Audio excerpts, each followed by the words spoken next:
Olá pessoal, hoje eu estou aqui com Gianluca Cantaro, editor-chefe da revista L'Officiel Italia e L'Officiel Hommes Italia, e nós vamos conversar um pouquinho sobre o universo da moda. Hi Gianluca, thank you very much for having us here. I know this is a very busy time for you, so we really appreciate. Thank you so much. I just came back from Paris Fashion Week after Milano Fashion Week, and it was very long. A lot of people are curious to know how is the work of an editor-in-chief of a big magazine, especially during Fashion Week. So what's it like to be you in this crazy month? Actually, you are like in a kind of a routine that you don't have time to understand when the day start and the day finish. It seems like crazy looking from outside, but the day start at 9:30 with the first show and it finish around 9:30 with the last show, 9:30 a.m., 9:30 p.m. And sometimes you don't have time to have lunch, and then we go to dinner. Maybe it's a business dinner, so you just don't. It's really tough. It seems you see a lot of shows. It's funny, but when you are like 20 days like this, at the end, physically you are exhausted. You are full of energy because of the ideas you saw, but exhausting physically because you spend 80% of your time in the car, going back and forth from the city. Yeah, I can imagine that. And tell us a little bit of the highlights of this fashion month. What are the highlights of this season? There was in Milano, there was a very nice surprise. I always pinpointed that the new appointment of the Salvatore Ferragamo designer, Paul Andrew, did a super beautiful show, very chic and very Ferragamo, what it should be. And this was one of the new thing of Milano that I really like it. There are a lot of... Milano is getting stronger and stronger, but this one was the one that surprised the audience. And in Paris, I like more. It was very interesting to see the Margiela collection. At the same time, there was also a Margiela exhibition at Valle Galliera, so it was nice. There was a very focus because he played a lot with new materials, and it was very interesting. And the Y Project brand, it's not anymore a young designer, but it's an independent, let's say, brand. It was a beautiful collection as well, and of course all the Japanese, like the institutional, like Comme des Garçons and Junia and Yoji was like always touching, and also Comme des Garçons and also Undercover. And Sakai was like always with a different vision considering the other brands. And I know you are a very active person on the internet. Do you think that the growing of social media is affecting in any way the fashion magazines, the well-established fashion magazines? Actually, I do it for fun. It's not. I'm not considering myself like something like working on the social media, because for my personal one, I do it just for fun. I think that now it's not affecting in terms of working. I think that it's changing the perspective of working in a media company. When it was like 10, 15 years ago, it was completely different because there was no social media, the internet was just beginning, and so you think about the magazine, you print it and you sell it. The advertiser do the same. Now there is so many different ways to communicate for both sides, for the publishing company and the fashion company, let's say, but everybody. So you have to switch yourself into a new way of conceiving communication and media, and not only thinking a layout, an article, an interview, but thinking about the content, a video, an interview, a video interview, a possible content that can be divided into a video, then an article, then photos for the social media. So all these things, they are changing the thing, and only if you have the identity and the strength to keep your identity and not following the other, you can resist. If not, of course, there are bigger all the big company will fight each other, and only the strongest one will survive. I don't believe that when people say all the printed magazine will die, then no, I don't believe that. But yes, me too. And only the one with the quality and with something to say and interesting feature, interesting and will survive. I think that you can find everything online.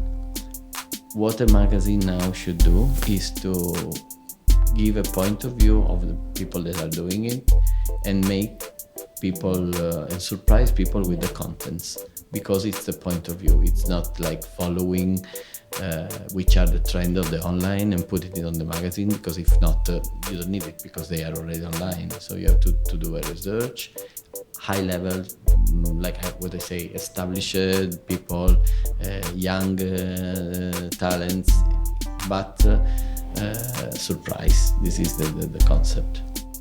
And as we're speaking, everything now is very fast, very quick. People want what they see on the runway, they want immediately. So what do you think about, what's your opinion about the system see now, buy now? Yeah, this speed really is getting crazy, both on buying and desire and media and everything. I think that this speed really shortened the desire of the people. If you see something, I mean, everybody can see immediately the bag that was on the catwalk yesterday evening with Tom. And maybe they are not, the habit of the people are not anymore, they don't want to wait 6 months anymore. So they want to have it immediately. On the other side, the luxury, it's not a fast fashion. So it made also of desire. So the combination of desire, keeping the level of desire super high, the quality and the strength of the brand, is the way to me to keep it in a proper way. This to say that see now by now it was a tryout from some companies, but actually it seems that it didn't work because to me would be super happy to see it now by now, but it didn't work. But because to me the company thought that they have to switch to a production and the show like from one day to the other. Yeah. This should be possible if they start a process that maybe will take 3 years, 2 years, 4 years, I don't know, in order to evolve all the supply chain from the beginning to the end, and let the people start working on collection that can be sold in 1 month and not in 6 months. And that's the trick. Maybe on the other side also the system doesn't want to do this, because they don't want to start following and have the same timing of the fast fashion, so they prefer to stick on that. But I think that the problem that they have to face, and they have to find a solution, is that the desire of the people is so short now. If I want something, it's me. I think that we are the same. If you see something and you go in a store, or if you see something and you cannot find it right away, there's already in 2 days you have already so many information, and you maybe forgot the one that you see. But if you know that you can buy this in 15 days, you can wait. But if you know that you can have to wait for this for 6 months, you even forget that this bag or clothes or shoes exist. So that's why, by now, maybe it's not the solution, but something like this, like to know how to the delivery. I don't know how. It should be like a long thought around process about that, but maybe the different deliveries. But the solution is to make the consumer and the proposal as much as close as possible. The time must be shortened. Maybe you can do a show and then deliver the things earlier. I don't know, because now we have already pre-collection, cruise collection, fall winter, spring summer, and capsule collection. So every month there's something. So if you start working on this process, you should even do see now by now, because you produce a lot of things.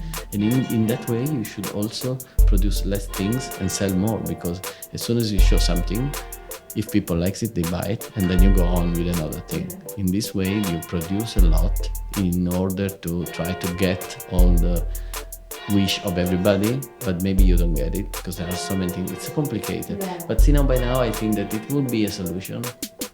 But so far, maybe they found the right solution, but so far it didn't work.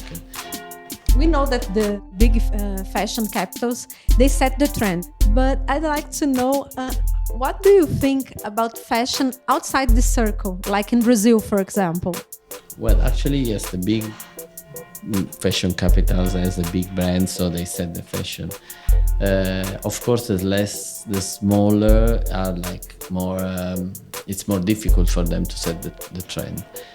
Unfortunately, I don't know very well Brazilian fashion, apart few brands that became famous worldwide, and something that I know since I was younger, that they are still there.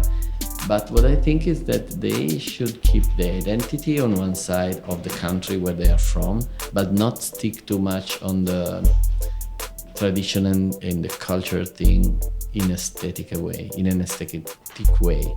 I mean, when I go to small fashion weeks, unfortunately I don't have so much time to go around, but then I see the clothes. A lot of them are very close to the country where they are. Don't have an international view. And when I say an international view, it's not that they have to copy what they see in Paris or Milan or London or New York. I mean that they have to think a product that can be understood by an Italian customer, a French customer, an American customer, a Brazilian customer, in this case a Japanese customer.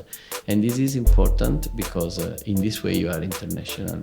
And even if you are very linked to your traditional and aesthetic of your country, it's important to switch it in a more international way. This to say that there are so many brands in the world, so many fashion weeks. They are opening fashion week like everywhere, but there are not so many talents. When you have a talent, you can understand this kind of subtle line between the traditional and the international aesthetic. If not, you stick with your thing.